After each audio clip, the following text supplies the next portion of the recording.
नमस्कार दोस्तों, high study channel पर आप लोगों का बहुत बहुत स्वागत है।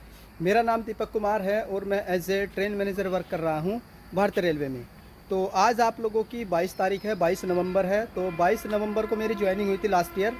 तो पूरा 1 साल हो चुका है काम करते हुए एज ए ट्रेन मैनेजर। तो कुछ बैड एक्सपीरियंस भी रहे हैं और कुछ बेहतरीन एक्सपीरियंस भी रहे हैं। कई बार ड्यूटी हमारी 10-10 घंटे, 12-12, इवन 15-15 घंटे की भी हुई है और कभी कभी 4-5 घंटे में भी ड्यूटी ओवर हुई है। तो इस वीडियो को बनाने का पर्पज़ ये है कि कुछ कैंडिडेट्स ये बोल रहे थे कि सर 1 साल बाद कितना सैलरी में इंक्रीमेंट होता है, 1 साल बाद कितनी सैलरी मिलती है।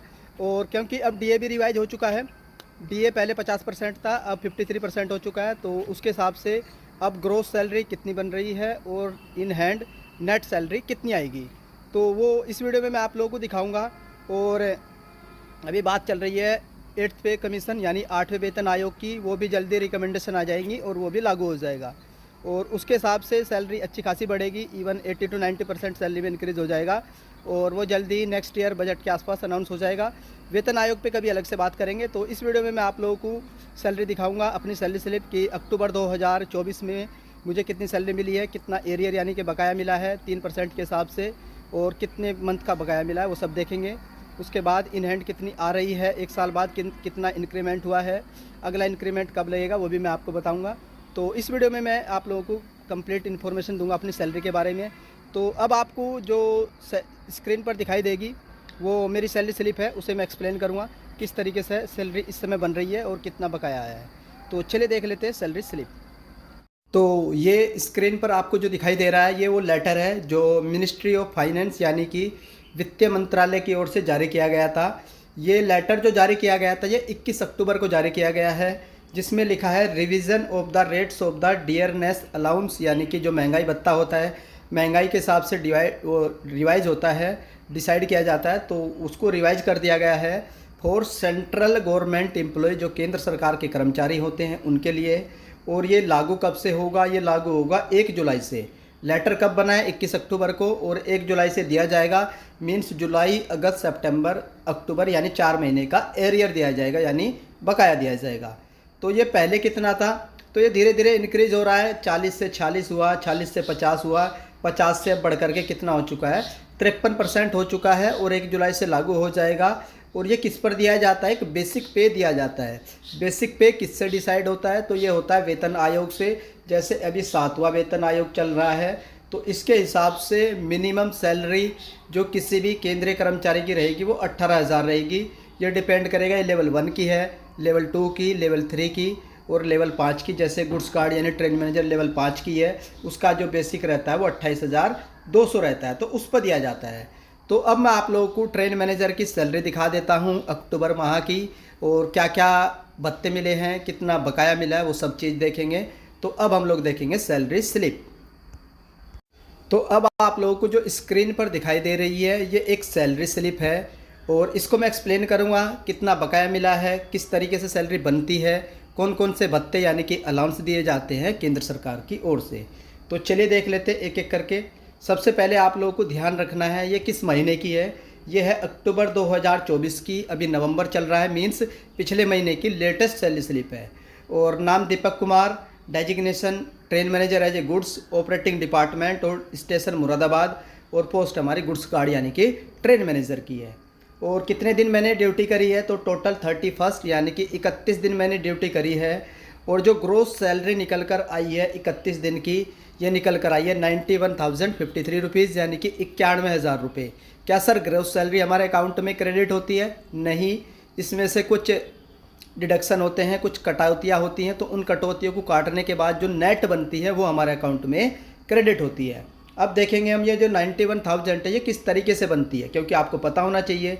देखो, जब मेरी ज्वाइनिंग हुई थी तो उस समय जो मेरा बेसिक पे था वो था 28,200। अब 1 साल बाद क्या रहता है कि इंक्रीमेंट लगता है और वो बेसिक का 3% लगता है, तो 28 या 84 लगभग 900 रुपये के आसपास इंक्रीमेंट हुआ था।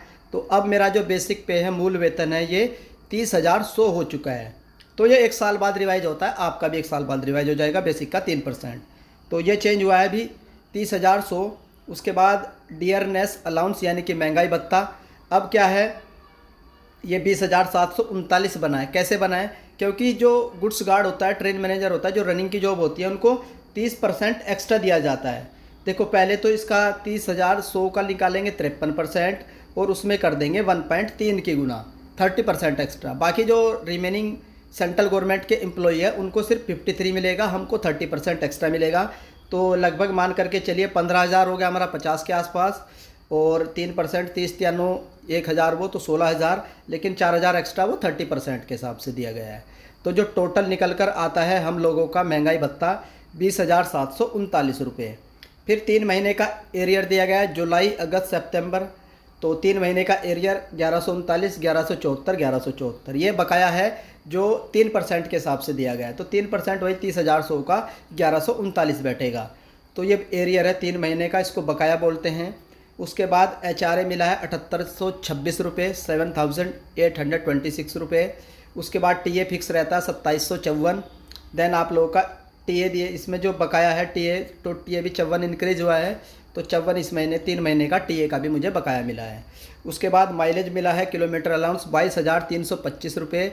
ये कैसे मिला है? क्योंकि सितंबर माह में मेरी गाड़ी चली थी 4750 किलोमीटर, इसमें मल्टीप्लाई कर लीजिए 4.7 का, तो कितना बैठेगा 22,325 है। अक्टूबर में भी मेरी गाड़ी इतनी चली है, नवंबर में अभी लगभग 3600 किलोमीटर मेरी गाड़ी चल चुकी है और लगभग एक हफ्ता बचा है, तो वही 4,500 के आसपास गाड़ी चल जाएगी मेरी नवंबर में भी। तो किलोमीटर माइलेज कितना मिला है मुझे 22,325 रुपये का। हर साल सेल अलाउंस दिया जाता है हर महीने, मतलब जो हम लोग बैटरी यूज़ करते हैं सिग्नल एक्सचेंज करने के लिए, तो 160 रुपीज़ दिए जाते हैं उसके। उसके बाद अगर मैंने एक छुट्टी ली है, एक CL ली है, तो उसके 602 रुपये दिए गए हैं। और क्योंकि लास्ट टाइम मेरी ड्यूटी नाइट में ज़्यादा रही है, इस बार भी नाइट में ड्यूटी ज़्यादा है, तो लगभग 240 रुपये पर नाइट के मिलते हैं। तो 10-12 ड्यूटी के आसपास होंगे, तो 2898 लगभग 2900 रुपये मेरी नाइट ड्यूटी बनी है। तो इन सब को जोड़ने के बाद जो टोटल ग्रोस सैलरी बनकर आई है, ये बनकर आई है 91,053 रुपीज़। अब क्या होगा, इसमें कुछ कटौतियाँ होंगी, रिकवरीज होंगी, तो वो क्या क्या होंगी वो देख लेते हैं। तो 30 रुपीज़ इंश्योरेंस स्कीम के और 6,336 रुपये मेरे NPS के कटे हैं, न्यू पेंशन स्कीम के। तो टोटल 6,000 के आसपास कटौती हुई है। कटौती करने के बाद जो सैलरी निकल कर आती है 84,687 रुपीज़, यानी कि 84,687 रुपये नेट पे बनकर आता है, यही अकाउंट में क्रेडिट होता है। तो आप लोग बोल रहे थे कि सर सैलरी स्लिप दिखाइए, अब 1 साल बाद कितना इंक्रीमेंट हुआ है, वो मैंने दिखा दिया है। इसके बाद मैं आप लोगों को स्टेशन मास्टर की सैलरी स्लिप दिखाऊंगा कि 1 साल बाद स्टेशन मास्टर की सैलरी में कितना इंक्रीमेंट हुआ है। फिर दोनों को कंपैरिजन करेंगे कि किसकी सैलरी ज़्यादा मिलती है, क्योंकि स्टेशन मास्टर का जो GPay यानी कि ग्रेड पे रहता है वो 4200 रहता है, और ट्रेन मैनेजर का ग्रेड पे रहता है 2800। तो किसको ज़्यादा सैलरी मिलती है, किसको ज़्यादा बेनिफिट्स मिलते हैं, वो कंपेयर करेंगे, वो नेक्स्ट वीडियो में हम लोग देखेंगे। बाकी आप लोग NTPC की तैयारी कर रहे होंगे, आई होप आपकी तैयारी बढ़िया चल रही होगी।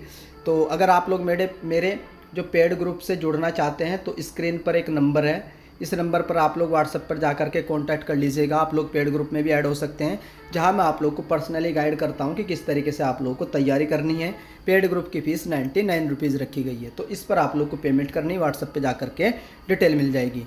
कैसे तैयारी करनी है, किस तरीके से आप लोग ट्रेन मैनेजर बन सकते हैं और स्टेशन मास्टर बन सकते हैं, मेंस NTPC में कोई भी जॉब आप लोग कैसे ले सकते हैं, उसकी तैयारी आपको कैसे करनी है, वो मैं आप लोगों को समझा रहा हूँ। और स्ट्रैटेजी भी बताऊंगा कि मैथ कैसे पढ़ना है, रीजनिंग कैसे पढ़नी है, और GK को कैसे कवर करना है। इतनी सारी चीज़ें मैं जल्दी आप लोगों के लिए तीनों की अलग अलग स्ट्रैटेजी वाली वीडियो लेकर आऊँगा और सेपरेट वीडियो बनाऊँगा। उसके बाद एक कंबाइंड वीडियो देखेंगे जिसमें तीनों सब्जेक्ट की हम वो स्ट्रैटेजी देखेंगे, तीनों एक साथ कैसे आप लोगों को कवर करना है। अभी एग्ज़ाम डेट नहीं आई है, जैसे आ जाएगी मैं अपडेट करूँगा। बाकी जितनी भी चीज़ें हो सकती है, कंटेंट भी देता हूँ मैं आप लोगों को फ्री में, और एडवाइज और जो आपको पढ़ना होता है वो सब मैं आपको गाइड करता रहता हूँ। तो काफ़ी समय से मैं वीडियो नहीं बना पा रहा हूँ, ड्यूटी ज़्यादा लग रही है, समय नहीं मिल रहा है। आज किसी तरीके से समय निकाला है कि कम से कम अपना 1 साल का एक्सपीरियंस तो आप लोगों के साथ शेयर किया जाए। बहुत बढ़िया भी एक्सपीरियंस रहे हैं, बहुत बेकार भी रहे हैं, लेकिन आफ्टर ऑल को क्या चीज़ देखी जाती है कि आप कितने सक्सेसफुल है अपनी लाइफ में। नहीं तो फिर वही बेरोज़गारी का आप लोग जानते ही हैं, कंपटीशन का लेवल आप लोग जानते ही हैं, वो सारी चीज़ें तो चलती रहेंगी। तो कहीं ना कहीं एक जॉब बहुत ज़रूरी होती है एक लाइफ को जीने के लिए। तो ये सारी चीज़ थी। जल्दी हम लोग सैलरी देखेंगे स्टेशन मास्टर की भी।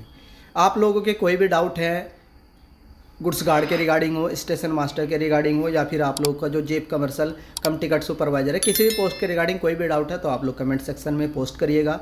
वो डाउट मैं आप लोगों के कमेंट सेक्शन में क्लियर कर दूंगा। आई होप आप लोगों को ये वीडियो पसंद आई होगी। अगर वीडियो पसंद आती है तो वीडियो को लाइक कर दीजिएगा। चैनल पर फर्स्ट टाइम विजिट कर रहे हो तो चैनल को सब्सक्राइब कर लो, बेल आइकन को ऑन कर लीजिए। वीडियो देखने के लिए धन्यवाद। Thank you.